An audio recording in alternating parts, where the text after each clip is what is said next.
as the basic ingredients of life, this elemental magic. I'm calling it elemental magic because just with 5 things,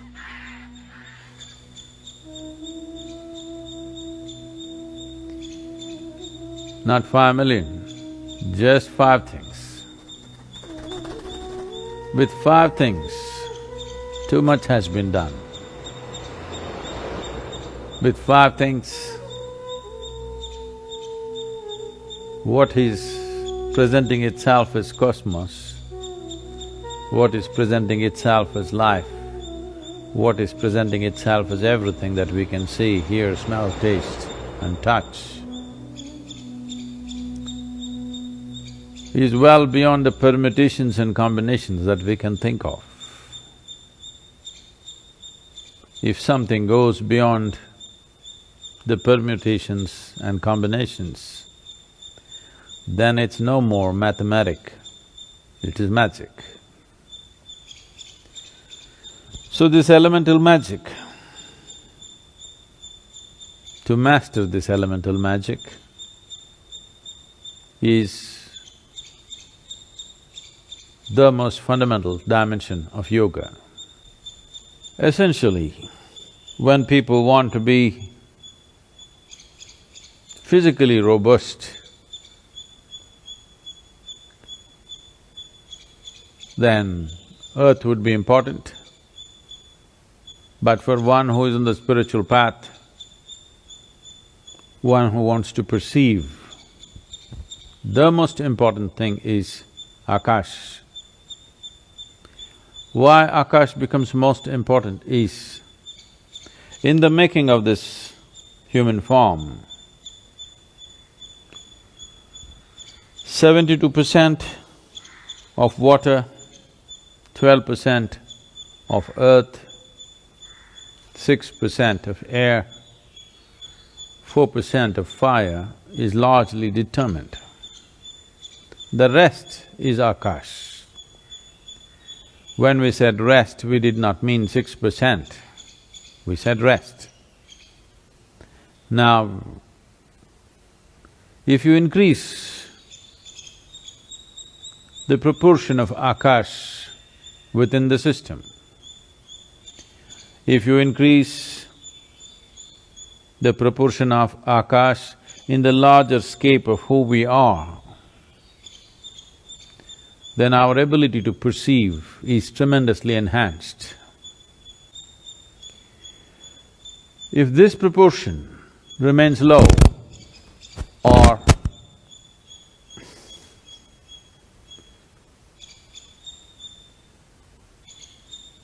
Akash is at its minimal in one's making, then their ability to perceive will be very minimal. Even if they have a great intellect, this intellect will forage in mundane things. It can never rise to perceive something more than that. So in this context, one important aspect of spiritual progress, one important aspect of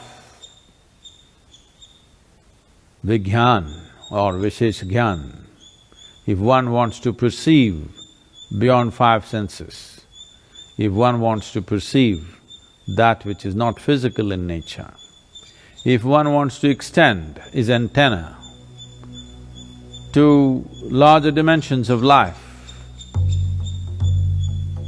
if one wants to explore the mystical nature of our existence, then enhancing the Akash is a very vital and necessary aspect. Akash is a boundless dimension.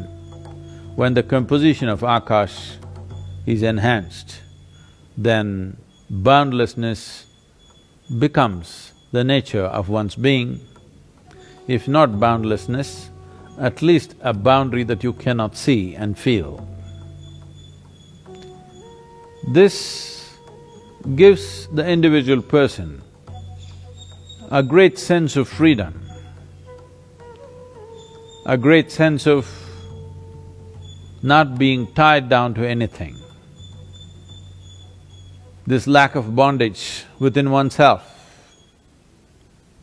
is an essential amount of space that one needs if they want to have some mastery over these 5 elements.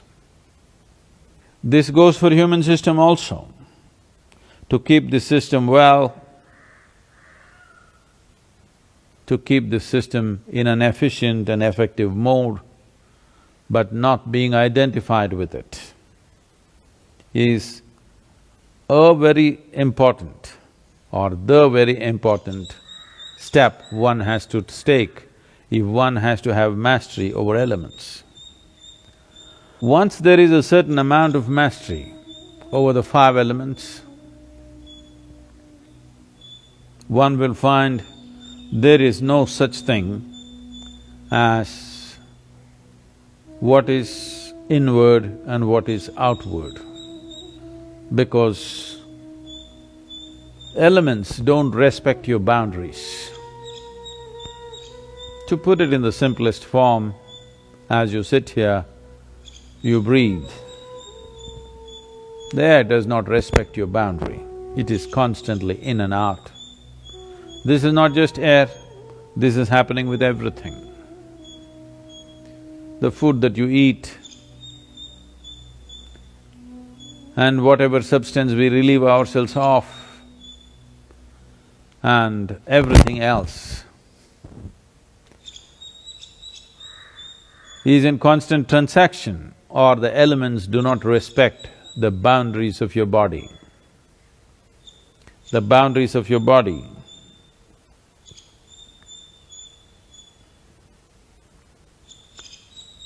are only for your psychological comfort, but the 5 elements have no respect for that, and they anyway transact without your permission. So if you have some access to experiencing the nature of the elements, then you also lose the boundaries of your body. Or in other words, you have sacrificed your privacy, because there is no such thing as privacy, because you know everything is seeping in and everything is seeping out constantly.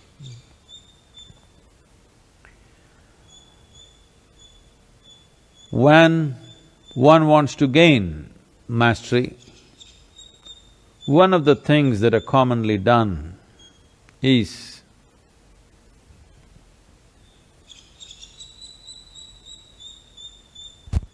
those of you sitting in America or anywhere else in the world right now, including India, don't try to do this. You will see the spiritual movements of the past, whether you take the yogis like the Nagas or the Gorakhnathis or the Jains, one of the things that they do at the basic level of sadhana is, first thing is to expose themselves to elements, because they want the transaction to happen freely. As today, walking around naked in the world is not a possibility, though in India it is still in practice. You will see thousands of them walking naked, not bothered about the social norms. That is not a possibility for all of you. So one simple thing that you can do is move to a looser level of clothing. Well, you may not look shapely, but there is no shape to you on the elemental scape. It is in constant transaction. To facilitate this, to be able to be conscious of this, one important thing is there is a little bit of space between your body and what you wear, that it is not tight-fitting clothes. This is one step that one can take to… If you pay attention, you will see beyond this breath, a whole lot of transaction is happening constantly across the body. If one pays enough attention to this transaction,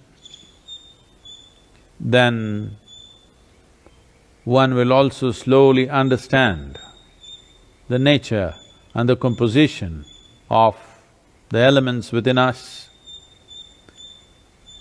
then enhancing one dimension or increasing the akash in the system through appropriate practice becomes a possibility. And of course, once I say this, the first question is, Sadhguru, what is that practice? Practice doesn't come first, attention comes first. By attention, if one knows that there is transaction, not by intellect, but by attention, if one knows that there is a transaction, then how to tweak the transaction in our favor is something we can do. First thing is to take charge of the most obvious transactions. The most obvious transactions are breath, food, consumption of water, and the temperature of the body, and the temperature outside. These are the most obvious transactions. Just pay a little more attention to these obvious transactions. It always amazes me how breath, which is such an obvious transaction, and it doesn't happen quietly, it moves the entire body. But most people never ever notice it.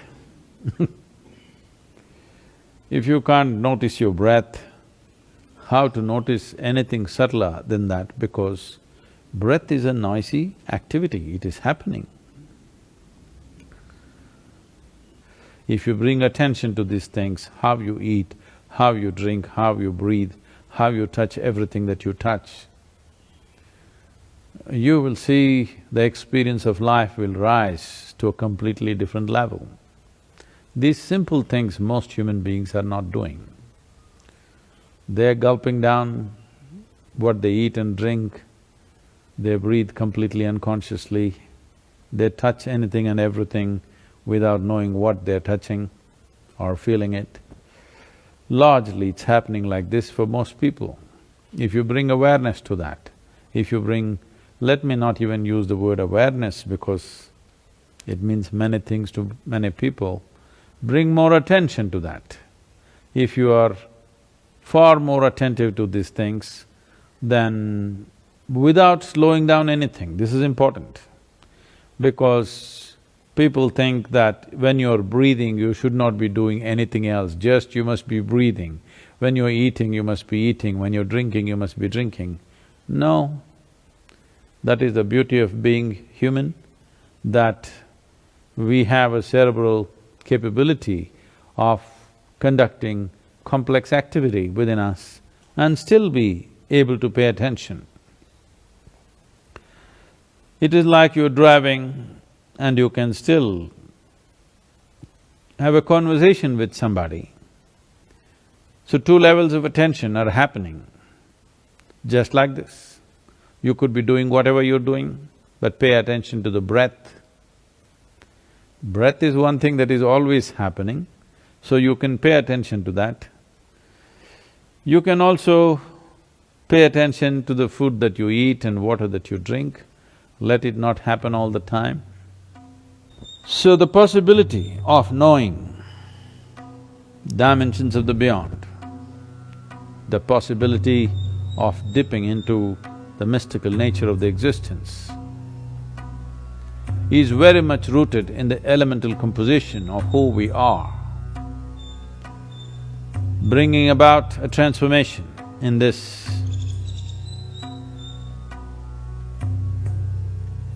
can do fantastic things to you, but one must also understand that fantastic things can also turn your life upside down. That is the nature of fantastic things